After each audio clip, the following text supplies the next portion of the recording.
ලංකා ඉතිහාසයේ වෙච්ච ලස්සන සිදුවීමක්. මේක සිද්ධ වුණේ ක්‍රිස්තු පූර්ව 60 දී. එතකොට ක්‍රිස්තු පූර්ව 60 දී අනුරාධපුර රාජධානී හිටියා මෞර්ය රජ පෙළපතේ රජ කෙනෙක් යසලාලක තිස්ස කියලා. ඒතර මේ යසලාලක තිස්ස රජතුමාට සමකාලීනව එයාගේ දොරටු පාලකයා තමයි සුබ. සුබ කියන සෙන්පතියයි. එතකොට මේ සුබ කියන සෙන්පතියයි යසලාලක තිස්ස කියන රජතුමයි අතර පොඩි මීටින් එකක් තිබ්බා. යසලාලක තිස්ස රජතුමා සුබ ගෙන්නලා පොඩි මීටින් එකක් තිබ්බා. ඔයාගේ පෝස්ට් එකයි මගේ පෝස්ට් එක අපි දෙන්න මේ පෝස්ට් දෙක බෙදාගෙන අපි දෙන්න මේ ට්‍රයි කරලා බලමු කියලා. එතකොට දැන් මේක මේ රජතුමාගේ යසලාල තිස්ස කියන රජතුමාගේ විහිළුවක්. ඉතින් මේක හැමදේම වෙනතර මේක රජමාලය කිසිම කෙනෙක් දන්නේ නැහැ. රජතුමා සහ අර සුබ කියන සෙන්පතිය විතරයි මේ දේ දන්නේ. ඒතකොට මේ දෙන්නගේ මේ පොඩි මේ කවටකමක්. එතකොට දැන් ඔන්න දැන් යසලාල තිස්ස රජතුමා දොරටු පාලකයෙක් විදිහට ඉන්නවා. සුබ කියන එක්කෙනා ඉන්නවා මේ රජාව විදිහට සුබ කියන එක්කෙනා ඉන්නවා. එතකොට දැන් මේ සුබ කියන එක්කෙනා රජාව විදිහට දැන් සුබට දන්නේ නැහැනි රාජ්‍ය පාලනය කරන්න. සුබට තේරෙන්නේ නැහැ කොහොමද රටක් පාලනය කරන්න කියලා.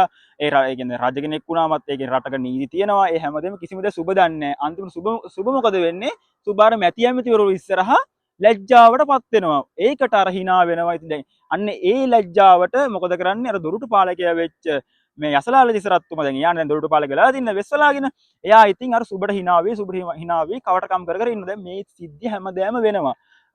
රජාගේ තැන මේ ඒ කියන්නේ රජාගේ සිංහාසනයේ මේ දොරටු පාලකයා ඉන්නවා. දොරටු පාලකයාගේ සිංහාසනේ රජා ඉන්නවා. දැන් දෙන්නගේ පෝස්ට් දෙක මාරු වෙලා තියෙන්නේ.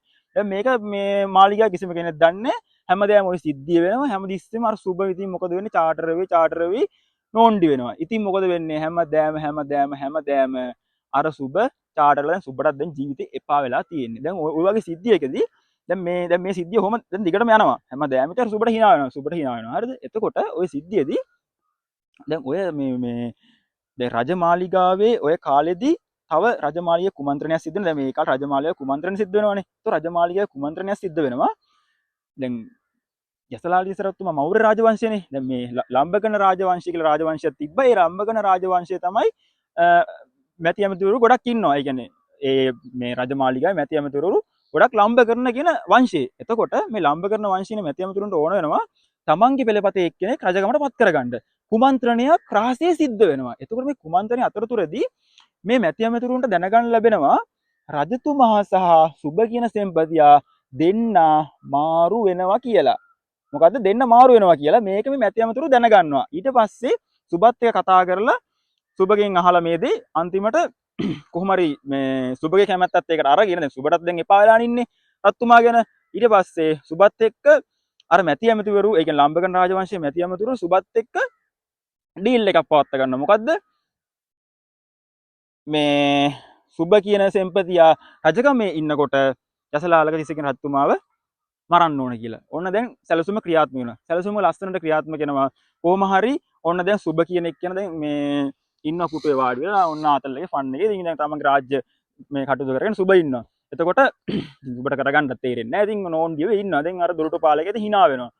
මේ යම් කිසි සිද්ධියකදී. ඒ කියන්නේ මේ රජා තමයි hina වෙන්නේ මේ සෙන්පතිය දැන් පුටු ඉඳන් ඉතින් රජා hina වෙනවා. hina වෙච්ච ගාම සුබ මොකද්ද කරන්නේ? තමුන් කොහොමද මේ මට මෙහෙම විහිළු කරන්න කියලා මොකද්ද කරන්නේ? මේ ආව හිසකසා දමන්න කියලා නියෝග කරනවා. අම්මට ඉතින් රජාට කර කියා ගන්න දෙයක් නැහැ. මැති ඇමතිවරු ඔක්කොම ඇවිල්ලා රජාව අල්ලගෙන ඔන්න හිසකසා දාන්න එක්ක යනවා. තමුන් කොහොමද රජතුමාට අපහාස කරන්නේ? රජතුමාව මරලා දාන්නේ කොහොමද කියලා සෝරි වැරදුනා.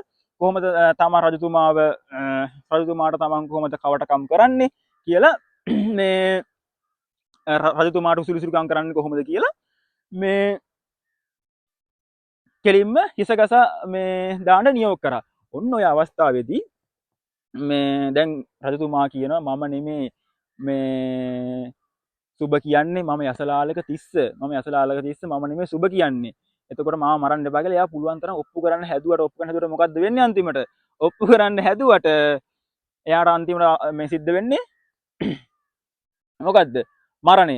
එතකොට දැන් මෙන්න මේ වගේ දෙයක් වෙලා අවසානයේදී යසලාල තිස්ස රජතුමා මරණයටපත් වෙලා සුබ කියන සෙන්පතියා ඔන්න දැන් රජ වුණා.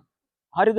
එතකොට දැන් මෙහෙම ඉන්නකොට දැන් සුබ කියන එක්කෙනා මෙහෙම රජ වෙලා ඉන්නකොට දැන් මේ අතුරුතර කාලයේදී අනාවැකි දැන් ඊ දවස්වල තියෙනවා අනාවැකි කියලා දෙයක් තියෙනවා. දැන් ඉස්සර ඔය පඬිවරු අනාවැකි කියන දේවල් ගොඩක් කියනවා. එතකොට ඒ දවස්වල කියන අනාවැකි අනිවාර්යෙන්ම හරියනවා. එතකොට මේ ඒ කාලේ පඬිවරයෙක් අනාවැකියක් කියනවා වසබ නැමැත්තෙක් අනුරාධපුරේ රජ වෙනවා සුබ කියන පාලකයාව මරා දමලා. සුබ කියන පාලකයාව මරා දමලා වසබ නැමැත්තෙක් අනුරාධපුර රාජධානියේ රජකම් කරනවා කියලා අනාවැකියක් කියනවා. දැන් මේ අනාවැකිය කිව්ව සෙනික මොකද වෙන්නේ? අර මේ සුබ කියන සෙන්පතිය බය වෙනවා. මොකද අනාවැකිය කියන්නේ වසබ කියලා එක්කෙනෙක් ඇවිල්ලා තමන්ව මරලා රජ වෙනවා කියලා මේ අනාවැකිය කරුවා කියනවා.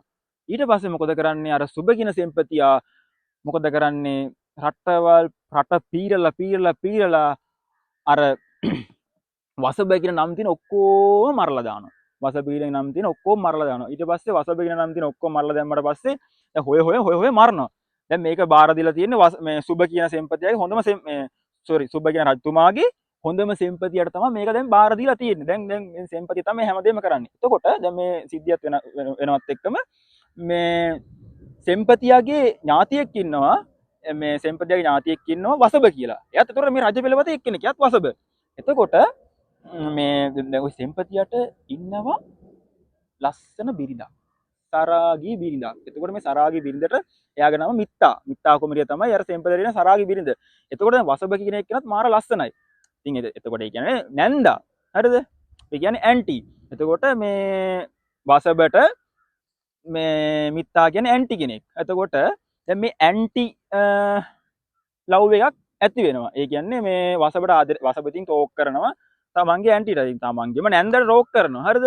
මේ ඉතිහාසයේ වෙච්ච මේ සිදුවීම්. දැන් මේවා සමස්ත සමාජයේ මේවා පිළිකුල් වුණාට ඉතිහාසයේ වෙච්ච මේ සිදුවීම්. එතකොට මේ වසබ රජතුමා තමන්ගේ මිත්තා කියන තමන්ගේ නැන්දට ටෝක් කරනවා. ඊට පස්සේ අවසානයේදී මොකක්ද වෙන්නේ? දැන් නැන්දත් කැමති වෙලා දැන් දෙන්න අතර හොර රහසේ ලව් එකක් යනවා.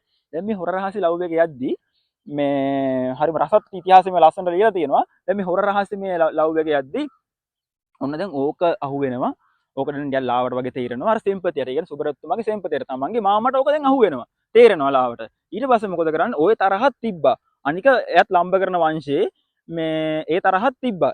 අනික එයාගේ නමත් වසබ. දැන් මාමා මොකද කරේ? ওই තරහත් ඔක්කොමත් එක්ක වසබව මරන්න ප්ලෑන් කරනවා. වසබව මරන්න ප්ලෑන් කරාට පස්සේ ඔන්න දැන් වසබ මුකුත් දන්නේ නැහැ.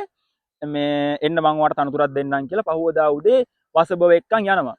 මේ මුර සංචාරේ. එතකොටම දැන් ඕක දැනගන්නවා තමන්ගේ වසබගේ ආදරවන්තිය කවුද? නැන්දා. නැන්ද දැනගන්නවා ඔය සිද්ධිය. ඊට පස්සේ ඔය සිද්ධිය දැනගත්තට පස්සේ නැන්ද මොකද කරන්නේ? නැන්ද පොඩි උපක්‍රමයක් පාවිච්චි කරනවා. නැන්ද පොඩි ප්ලෑන් එකක් ගහනවා. ඒක තමයි කියන්නේ වසබගේ ජීවිතේ බේරගන්න. තමන්ගේ ප්‍රේමවන්තගේ ජීවිතේ බේරගන්න නැන්ද පොඩි ප්ලෑන් එකක් ගහනවා. ප්ලෑන් එක මොකද්ද? දැන් සාමාන්‍යයෙන් ඔය සෙන්පතිය මුර සංචාරයේදී බුලත් පිට එහෙම හොඳට කනවා. බුලත් පිට එහෙම කකා තමයි යන්නේ. හරිද? එතකොට මේ බුලත් පිට හැමතිස්සෙම ඕන දැන් මේ සෙන්පතියට. එතකොට ඒ බුලත් පිට සූදානම් කරන්නේ කවුද? ඒ කියන්නේ මුර සංචාරය යන්න කලින් තමන්ට බුලත් පිට සූදානම් කරලා දෙන්නේ තමන්ගේ බිරිඳ. ඒ කියන්නේ මිත්තා කුමරිය. ඒ කියන්නේ වසබරත්තුමාගේ මේ හොර ලව් එක. එයා තමයි ඔක්කොම කරන්නේ. එතකොට මේ එයා මොකද කරේ? බුලත් පිටට හුණු දාන්නේ නැතුව එයා මේ තමන්ගේ සැමියට දීලා ඒව බුලත් පිට. ඔන්න දැන් මේ මග දිගට දැන් යනවා. යනකොට දැන් ඔන්න දැන් බුලත් කන්න හදද්දි හුණු නැහැ. හුණු නැති වුණාම මොකද වෙන්නේ? හුණු නැති වුණාම වසබ යවනවා. දැන් මේ වසබ මරන්න තමයි එක යන්නේ. ඒ මේ වසබගේ මාමා වසබව මරන්න තමයි මේ එක යන්නේ. එතකොට යන ගමදී බුලත් ටිකකුත් කාලා තමයි ෂොට් එක දෙන්න හැදුවේ. හැබැයි බුලත් ටික කන්න හදද්දි හුණු නැහැ. හුණු නැති වුණාම වසබ ආයෙ යවන හුණු ටිකක් අරන් ඉන්න කියලා. දැන් බුලත් ටික නැතු ඉන්න බෑනේ යාට. හුණු ටිකක් අරන් ඉන්න. ඕන දැන් වසබ ආයෙ මාලිගාවට යනවා හුණු ගේන්න. හුණු ගේන්න යනකොට මොකද්ද වෙන්නේ? මිත්තා කුමරිය ඉන්නේ. මිත්තා කුමරිය කියන වසබට අනේ මගේ චූටි පැටියෝ. එහෙම ඉතින් අර මගේ චූටි පැටියෝ මේ මම අර නිකන් කිව්වේ එහෙම කියන්නේ නැතුව ඇති. ඉතින් අර කියනවා මේ මිත්තා කුමරිය කියනවා මේ ඔයාව මරන්න යන්නේ මේ එයාලවාව මරන්න යන්නේ මේ ඒ කියන්නේ කුමන්ත්‍රණයක් තියෙනවා මෙහෙම මේ ඔයාව මරන්න තමා මේ මාමා හදන්නේ. ඉතින් ඔයා මරණයෙන් බේරෙන්න ඕන කියලා එයා මේ එයාට හැමදේම විස්තර කරලා පැහැදිලි කරලා හැමදේම විස්තර කරලා දීලා මේ මොකද කරන්නේ එයාට කහවණු මල්ලකුත් දීලා දැන් මේ හොර ලව් එක ඇන්ටි ලව් එක හොර ලව් එක ඇන්ටි ලව් එක ඉතින් සල්ලිත් දීලා ඒ කියන්නේ සල්ලි කියන්නේ ඒ කාලේ කහවණු මල්ලකුත් දීලා මේ විස්තර ටිකත් ඔක්කොම කියලා වසබට කියනවා පැනලා යන්න කියලා. ඔන්න ඉතින් වසබ ඉතින් පසු බසිනවා පැනලා යනවා. ඊට පස්සේ වසබ ඉතින් පැනලා ගිහිල්ලා මේ සේනා සංවිධානය කරලා ඒ කියන්නේ දැන් සාමාන්‍ය රජ කෙනෙක් එහෙමනේ මේ තමන් පසු බැස්සට පස්සේ ගිහිල්ලා සේනා සංවිධානය කරනවා. ඉතින් ආයි පහර දෙන්න බලාගෙන. ඊට පස්සේ වසබ ගිහිල්ලා සේනා සංවිධානය කරලා ඔක්කොමත් ලෑස්ති කරගෙන අවසානයේදී මේ දැන් වසබට ගොඩක් උදව් తీරනවා මාලිගාවෙන්. මොකද ඔක්කොම බලන් ඉන්නේ මේ සුබෝ මරලා ඒ කියන්නේ තමන්ගේ ලම්බ කරන වංශයක් කෙනෙක් පත් කරගන්න දැන් මේ හැමෝගෙම ප්ලෑන් එක. වසබට මාලිගාවේ සම්පූර්ණ උදව්ව තිබ්බ මැති ඇමතිවරුන්ගෙන්. ඒ කියන්නේ එතන කුමන්ත්‍රණයක් සිද්ධ වෙනවනේ. මැති ඇමතිවරුන්ගෙන් සම්පූර්ණ උදව්ව තිබ්බ වසබ රජතුමාට. ඉතින් මේ වසබ ඉතින් අපේ වසබ කුමාරයා ඉතින් අපේ වසබ රජතුමා ඔන්න දැන් සේනා සංවිධානය කරගෙන ඔක්කොම කරගෙන අර මුලින්ම මැරුවේ තමන්ගේ මාමව මැරුවා. ඊට පස්සේ මේ සුබ රජතුමාවත් මැරුවා. දෙන්නවම මරලා ලංකා ඉතිහාසයේ රජකමට පත් වුණා. එතකොට රජකමට පත් වුණාට පස්සේ වසබ මතක කරේ නෑ තමන්ගේ ඇන්ටි ලව් එක. එහෙම නේද? එතකොට මොකද කරේ? ලංකා ඉතිහාසයේ ඒ වකවානුවේදී පළවෙනි වතාවට හිතුවක්කාර තීරණයක් ගනිමින් වසබ කියන තැනත්තා වසබ කියන මහා රජතුමා තමන්ගේ මාමගේ වයිෆ් වන නැන්දව කසාද බඳිනවා සරණ පාවා ගන්නවා. මොකද ඇන්ටි ඉතින් හැම දෙයකටම උදව් කරේ. මිත්ත ඇන්ටි තමයි හැම දෙයකටම උදව් කරේ. එතකොට එයාව කසාද බඳිනවා. කසාද බැන්දට පස්සේ ඕක තමයි ලංකා ඉතිහාසයේ ඉතින් වසබ රජතුමාගේ කතාව. ඉතින් කසාද බඳලා ඒ දෙන්න සතුටින් ජීවත් වුණා. ඉතින් වසර 44ක් වසබ රජතුමා රජකම් කළා. ඒ වගේම ඉතින් දැන් මොන කතන්දරේ තිබ්බත් වසබ කියන්නේ ලංකා ඉතිහාසයේ ඉන්න ලම්බකර්ණ රාජවංශයේ පළවන පාලකයා. මොකද ඉන්දියාවේ රාජවංශයක් තමයි මෞර්ය කියන්නේ. එතකොට අවුරුදු ගානක් ඒ කියන්නේ දේවානන්ද තිසරතුමාගේ කාලේ දැන් මෞර්ය රාජවංශය දිගින් දිගටම ගිහිල්ලා අවසානයේදී ශ්‍රී ලංකාවේ ලම්බකර්ණ රාජවංශයක් කියන ලංකාවේ රාජවංශයක් ලම්බකර්ණ රාජවංශයේ ප්‍රථම පාලකයා කවුද? වසබ රජතුමා ශ්‍රේෂ්ඨ පාලකයා පත් වුණා. ඉතින් අර වගේ දේවල් තුන හැබැයි රජකමට පත් වුණාට පස්සේ එයාගේ හැම වැරදි වැඩක්ම නැති වෙන්නත් එක්ක වසබ රජතුමා කියන්නේ ශ්‍රේෂ්ඨ පාලකයෙක් ලංකාවේ ඉතිහාසයේ ඉන්න.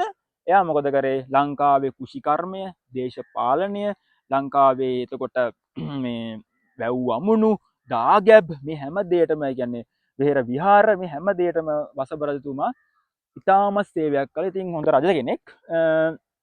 ඉතින් එහෙම වසබ රජතුමාගේ කතාව ඉතින් මම හිතනවා අපේ ජීවිතේත් වසබ රජතුමාගේ දේවල් වලින් ගන්න දේවල් තියෙනවා. මොකද අර පහුවෙච්ච දේවල් නෙමෙයි. ඉතින් තමන්ගේ ජීවිතේ තමන්ට වැරදි දේවල් සිද්ධ වෙනවා. ඉතින් තමන් කලින් වැරදි කරාට තමන් හිටපු විදිහ නෙමෙයි වැදගත්. ඉන්න විදිය වැදගත්. ඉතින් ඒ වගේ ඇඩ්වයිස් එක අපි ජීවිතේට ගන්න පුළුවන්.